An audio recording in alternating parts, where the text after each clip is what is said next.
Exploradores, cierren los ojos e intenten escuchar el sonido del viento soplando sobre los campos de trigo seco en Sora. Israel vivía días de cenizas. 40 años de opresión filistea habían transformado el orgullo de un pueblo en susurros de miedo. Pero, en medio del silencio de una casa sin hijos, una mujer caminaba solitaria. La esposa de Manoah cargaba con el peso de la esterilidad un dolor que, en aquella época, parecía un desierto sin fin. De repente, el aire a su alrededor comenzó a vibrar. No era un remolino común, era una presencia que hacía erizar la piel. Un mensajero celestial con vestiduras que parecían tejidas con el brillo mismo del mediodía. Surgió ante ella. No trajo solo una noticia, trajo un decreto divino. Concebirás, dijo la voz, que sonaba como el encuentro de muchas aguas. Pero este hijo no le pertenecería solo a ella.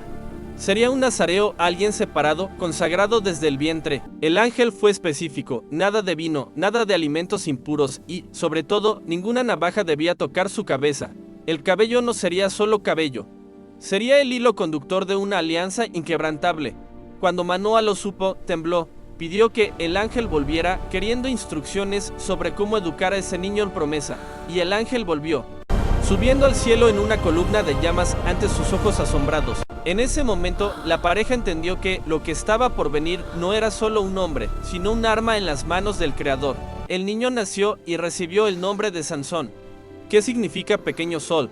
Y, a medida que crecía, todos notaban que el sol de Israel comenzaba a brillar de nuevo, pero con un calor que podía tanto calentar como consumirlo todo a su alrededor.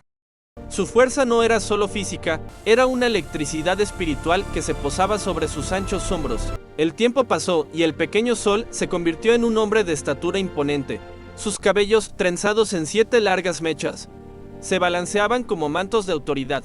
Pero Sansón era un hombre de pasiones intensas. Cierto día, contra los deseos de sus padres, bajó a las viñas de Timnat. Atraído por la belleza de una joven filistea, estaba cruzando fronteras, tanto geográficas como espirituales. Mientras caminaba solo por los viñedos densos, donde el aroma de las uvas dulces llenaba el aire, un sonido terrible rasgó el silencio, el rugido de un león joven y hambriento. El animal saltó de los arbustos, una masa de músculos, garras y dientes lista para despedazarlo. Cualquier otro hombre se habría congelado de terror, pero la Biblia dice que el Espíritu del Señor se apoderó de Sansón con tal ímpetu que el miedo simplemente no encontró espacio.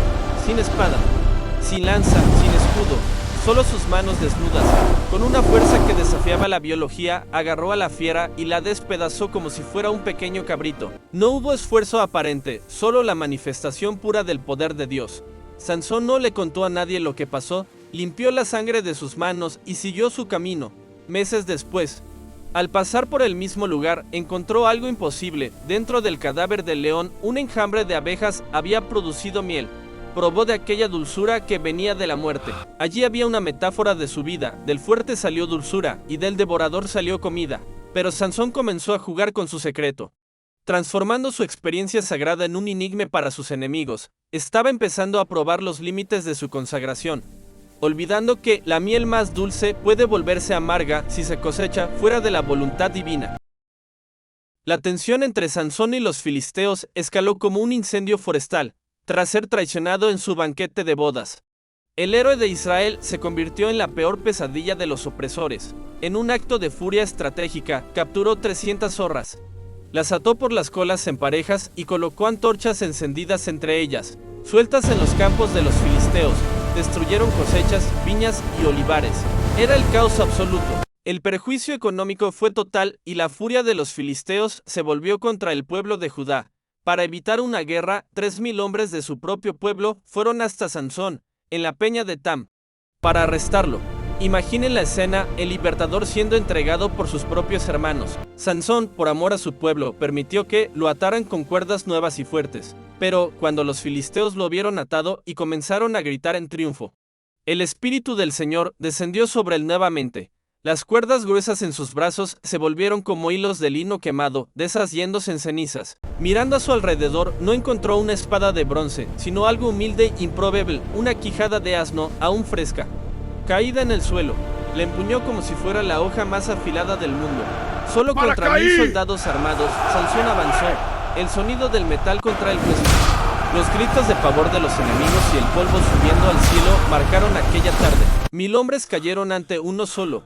Al final, exhausto y casi muriendo de sed, clamó a Dios. Y una fuente de agua brotó milagrosamente de una hendidura en la tierra. Sansón entendió que Dios lo sostendría en la batalla, pero su corazón aún era una tierra de sombras, donde la autoconfianza comenzaba a oscurecer la dependencia del Creador. Sansón era ahora un juez en Israel, temido y respetado, pero su alma seguía inquieta. Viajó hasta Gaza, una de las principales ciudades enemigas, y entró en territorio peligroso. Los filisteos supieron de su presencia y rodearon la ciudad, esperando el amanecer para matarlo. Pensaron, esta vez está acorralado. Pero Sansón no era un hombre de planes convencionales. A medianoche se levantó. Caminó hasta los portones de la ciudad, de estructuras macizas de madera y hierro que requerían varios hombres para ser movidas, y simplemente las arrancó con un tirón violento. No solo las abrió, arrancó los pilares, las cerraduras y todo lo demás. Se puso los portones al hombro, como si cargara una mochila ligera, y caminó kilómetros subiendo al monte que está frente a Hebrón. Imaginen a los vigías filisteos mirando desde las torres, en shock absoluto, viendo el símbolo de seguridad de su ciudad desaparecer en la oscuridad sobre los hombros de un solo hombre. Era una demostración de fuerza increíble, pero también una señal de peligro. Sansón se estaba volviendo arrogante. Creía que su fuerza era un patrimonio personal, algo que podía usar para salir de cualquier aprieto en el que su falta de juicio lo colocara.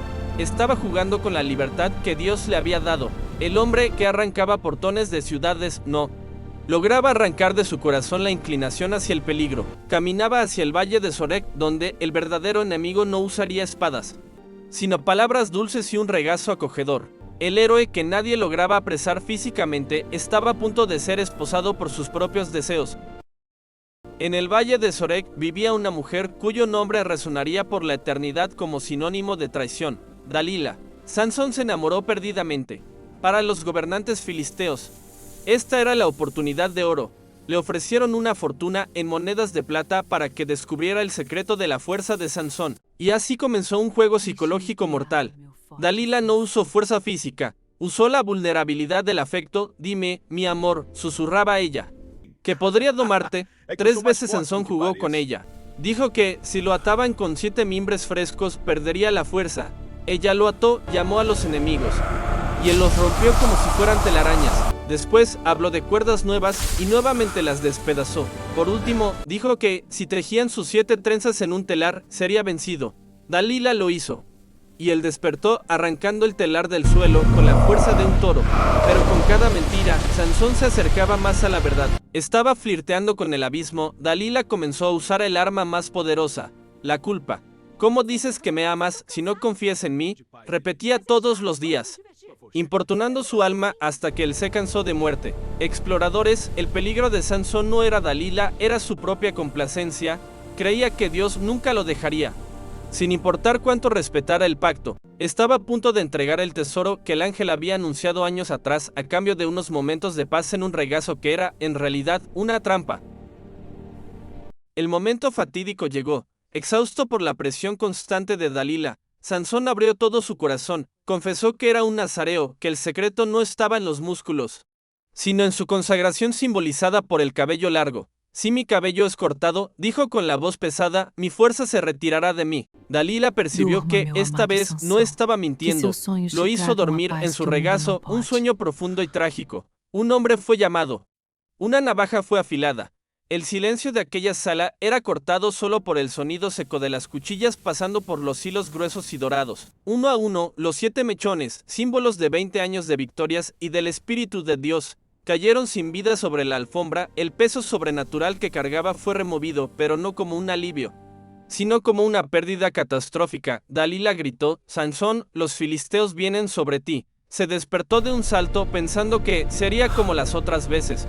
Saldré y me libraré, pensó. Pero el texto bíblico trae una de las frases más tristes de toda la historia. Él no sabía que el Señor se había retirado de él. Sansón intentó contraer los músculos. Buscó esa chispa interna de poder, pero encontró solo el vacío. Era ahora solo un hombre común, frágil y vulnerable. Los filisteos saltaron sobre él, y esta vez las cadenas de bronce no se rompieron. Lo sometieron con crueldad y para asegurar que nunca más fuera una amenaza.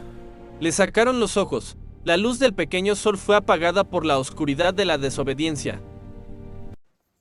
De las alturas de Hebrón al calabozo de Gaza, Sansón fue llevado a la prisión filistea, donde su destino era girar un molino de cereales. Antes cargaba portones de ciudades.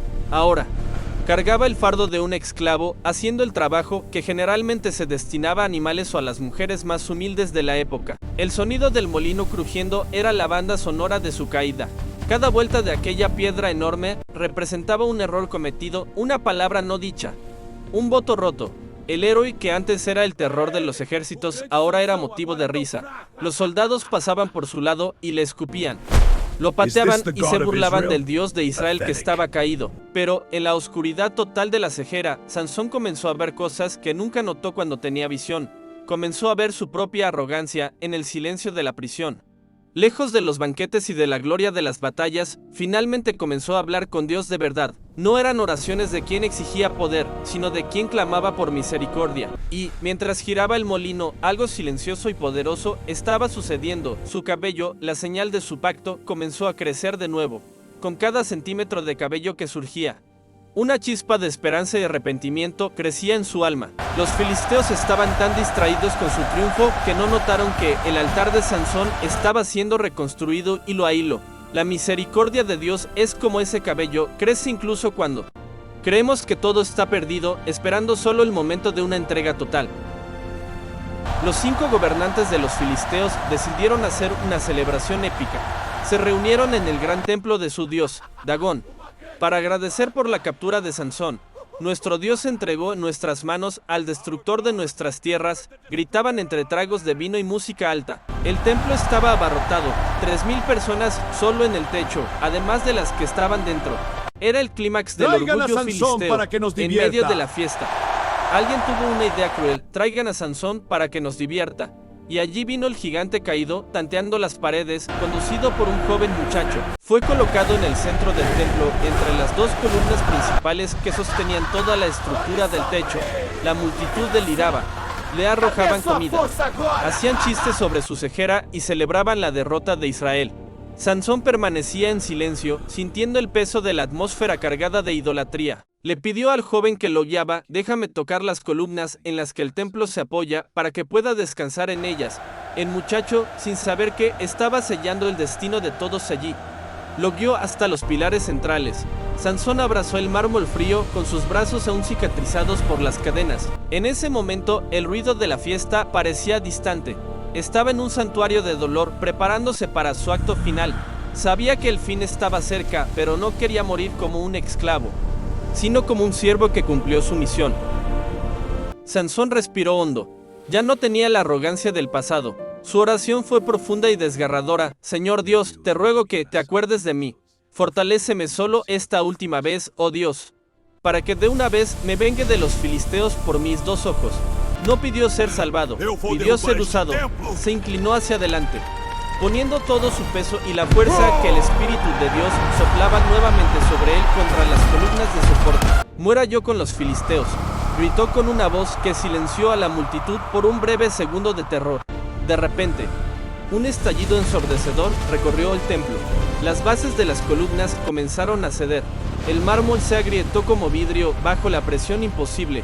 El techo, con sus 3,000 personas, comenzó a inclinarse. Gritos de pánico sustituyeron a los gritos de alegría. En un segundo de caos absoluto, las columnas colapsaron. El templo de Dagón se derrumbó en una nube de polvo y escombros, aplastando a los gobernantes y a todo el ejército allí presente. Sansón, en el centro de la destrucción, entregó su vida mientras cumplía el propósito para el cual había nacido: comenzar a libertar a Israel. La Biblia registra que mató a más en su muerte que en toda su vida. Murió entre ruinas, pero murió victorioso. Probó que, aunque el hombre pueda fallarle a Dios, Dios nunca le falla al hombre que se arrepiente sinceramente. La caída del templo fue el levantamiento de una nueva esperanza para su pueblo. Exploradores, la historia de Sansón termina donde comenzó, en el suelo de Israel, donde sus hermanos y su familia fueron a buscar su cuerpo para sepultarlo entre Sora y Estaol. Pero ¿qué nos queda a nosotros? Sansón no es un ejemplo de santidad impecable, pero es un ejemplo de cómo la gracia de Dios puede usar incluso nuestros pedazos rotos. Nos enseña que la fuerza sin enfoque es peligrosa y que el talento sin carácter puede llevarnos al molino de la humillación. Pero, sobre todo, nos muestra que nunca es demasiado tarde para orar. Nunca es demasiado tarde para decir, Señor, acuérdate de mí. Perdió la visión física para ganar la visión espiritual. Perdió el cabello para entender que la fuerza venía de la fuente, no de los hilos. La verdadera fuerza, exploradores, no está en romper cuerdas o derribar templos. La fuerza real está en mantener nuestros votos y en saber decir no a los placeres que nos alejan de nuestro propósito. Sansón fue juez durante 20 años. Un hombre que luchó solo para que otros pudieran ser libres. Que esta saga resuene en el corazón de ustedes. Cuando se sientan débiles, recuerden el molino y la oración de Sansón. Cuando se sientan tentados a renunciar a sus valores, recuerden la navaja de Dalila. Y ahora, con el corazón lleno de esta lección épica, crucen los brazos con firmeza, sientan la fuerza de la decisión en sus venas y griten conmigo una última vez, para que las columnas del desánimo caigan. Mi fuerza viene de mi fidelidad. Mi fuerza viene de Dios. Increíble, han completado la expedición más intensa de todas. Sigan fuertes, sigan obedientes. Hasta la próxima jornada, exploradores.